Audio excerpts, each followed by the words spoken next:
Baik, selamat siang semuanya. Perkenalkan, nama saya Franciscus Wendy dengan NIM 858093086.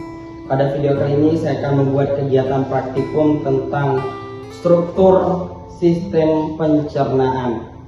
Tujuan dari kegiatan praktikum ini adalah dapat mengurutkan bagian dari sistem pencernaan. Kemudian alat dan bahan yang akan saya gunakan ada gambar sistem pencernaan dan kemudian ada alat tulis. Baik, di sini kita akan membahas tentang sistem pencernaan. Yang pertama ada mulut, kemudian nanti kita akan bahas tentang kerongkongan, ada lambung, ada usus halus, usus besar, dan anus. Untuk yang pertama kita bahas tentang mulut.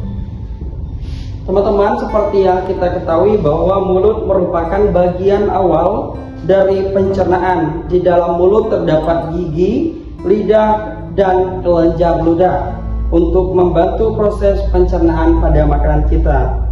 Kemudian teman-teman, kita ketahui juga bahwa gigi, lidah, dan kelenjar ludah mempunyai fungsi masing-masing pada sistem pencernaan makanan.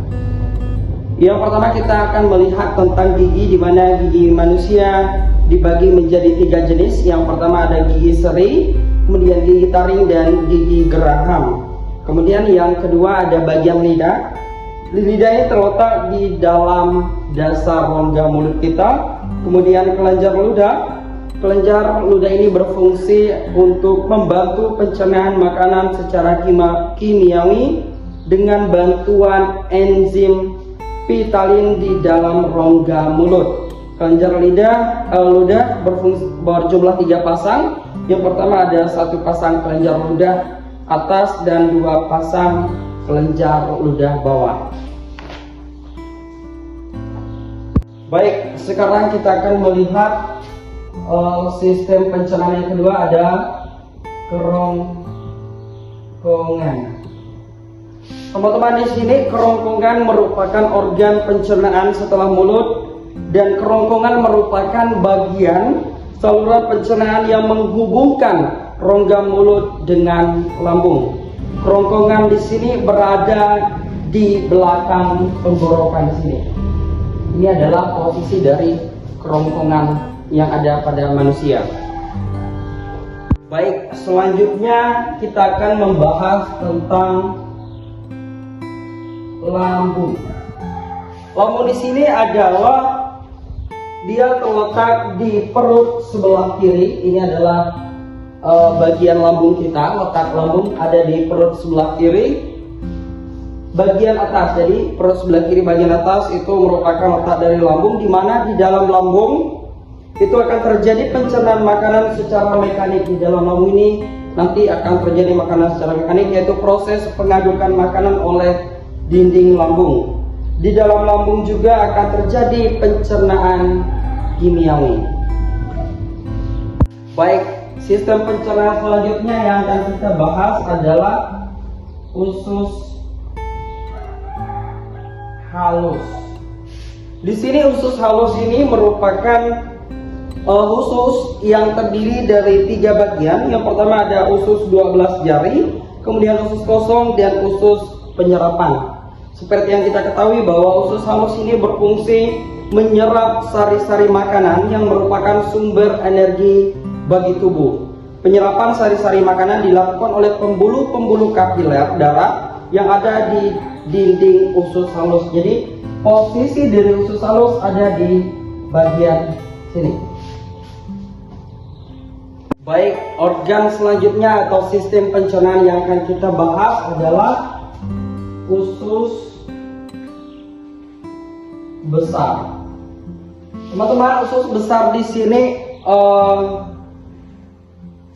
sisa-sisa pencernaan yang dari usus halus tadi, dari sini ya, akan dilepaskan ke usus besar.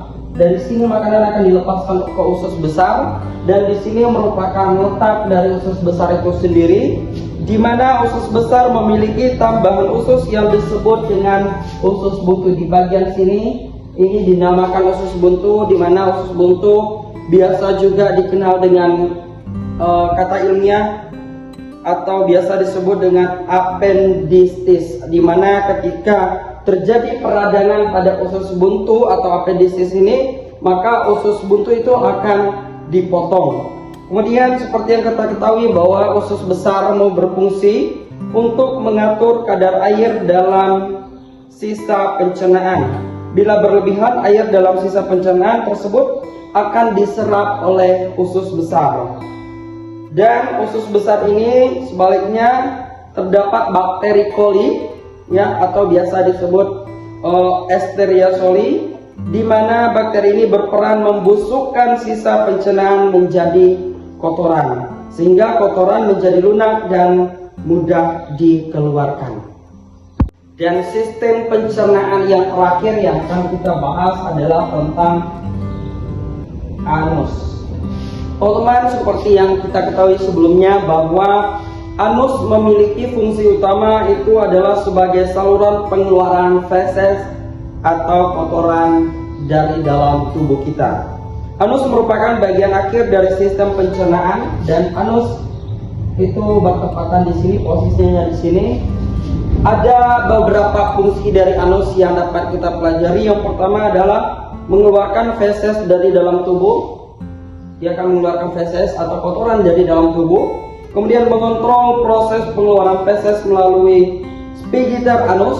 Dan yang ketiga, fungsinya adalah mencegah keluarnya gas dan feses secara tidak terkendali. Anus juga memiliki peran penting dalam menjaga keseimbangan tubuh dengan mengeluarkan zat-zat yang tidak diperlukan atau berbahaya dari tubuh. Baik, sekian video praktikum tentang sistem pencernaan kali ini. Semoga dengan video ini dapat menambah wawasan kita serta dapat menambah pengetahuan kita tentang sistem dan organ dari pencernaan manusia.